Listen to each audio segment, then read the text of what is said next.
दरभंगा की रैली से, मंच पर से जिस प्रकार से प्रधानमंत्री के मां के लिए कहा गया और प्रधानमंत्री जी के लिए कहा गया, उससे ठीक पूर्व राहुल गांधी जी के भाषण को आप सुनिए, उसका विश्लेषण करिए। लगभग 5-7 दिनों से राहुल गांधी जो भाषण दे रहे हैं, उस भाषण में प्रधानमंत्री को तू कह के संबोधित करते हैं। तू युद्ध बंद कर दे, 24 घंटे का समय दिया गया है, नहीं तो तुझे छोड़ा नहीं जाएगा, तुझे हम देख लेंगे।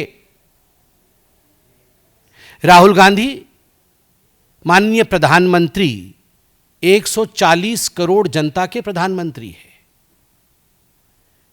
खिसियानी बिल्ली चाहे कितना भी खंबा नोच ले, याद रखिए मर्यादा एक ऐसा विषय है जिसे भारतवर्ष पसंद करता है और अमर्यादित भाषा और अभद्र भाषा को भारतवर्ष पसंद नहीं करता है। खेद के साथ कहना पड़ रहा है, यह पहली बार नहीं हुआ है।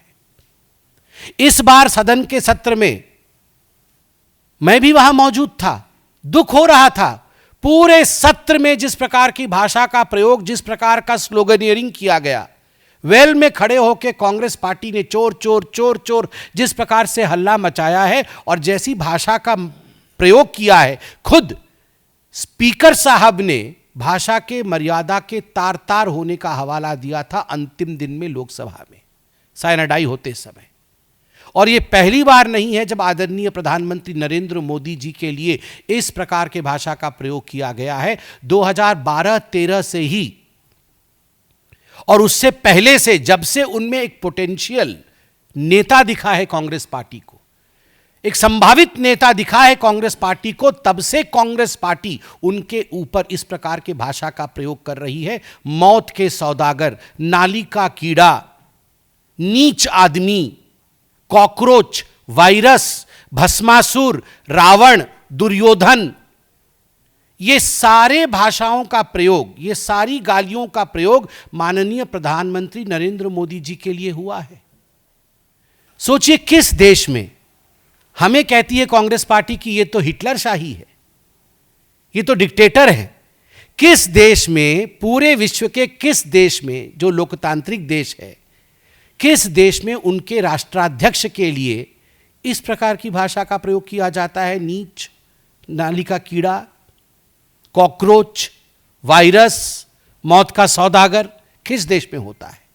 उसके बाद ये कहते हैं यहां हिटलर शाही चल रही है। आप सोचिए, अगर इतना गाली देने के बाद इन्हें लगता है ये हिटलर शाही है, तो यदि इनको लोकतंत्र दिया जाए, सही मायने में जो इनके हिसाब से लोकतंत्र है, तो केवल मारना ही बाकी रह जाएगा। और एक बार तो इन्होंने नारा दिया था, मोदी मर जा तू, मोदी मर जा तू। यह भी नारा दिया था एयरपोर्ट में बैठ के, मुझे याद है कुछ नेताओं ने इनके। मुझे तो आज बिल्कुल कोई परहेज नहीं है कहने में कि राहुल गांधी, मणिशंकर अय्यर और संजय राउत में कोई फर्क नहीं है। यह इंडिया अलायंस के गठबंधन के कुछ नेताओं के बीच में कंपटीशन चल रहा है।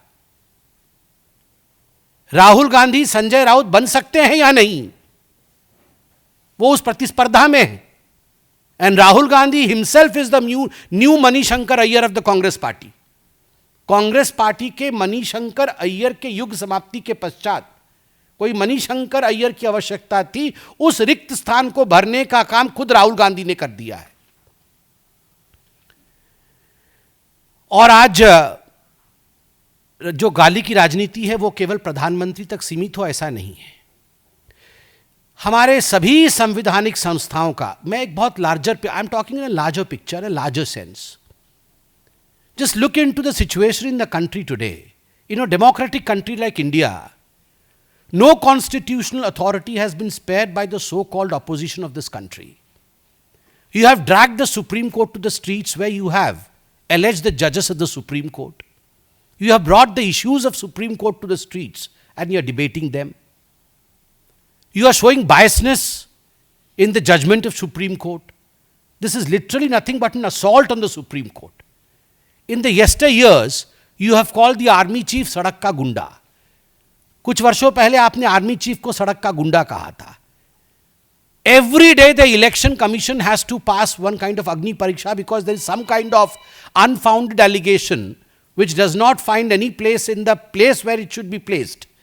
in the place where it should be complained, but on the streets you allege some kind of fraud against every constitutional authority of India.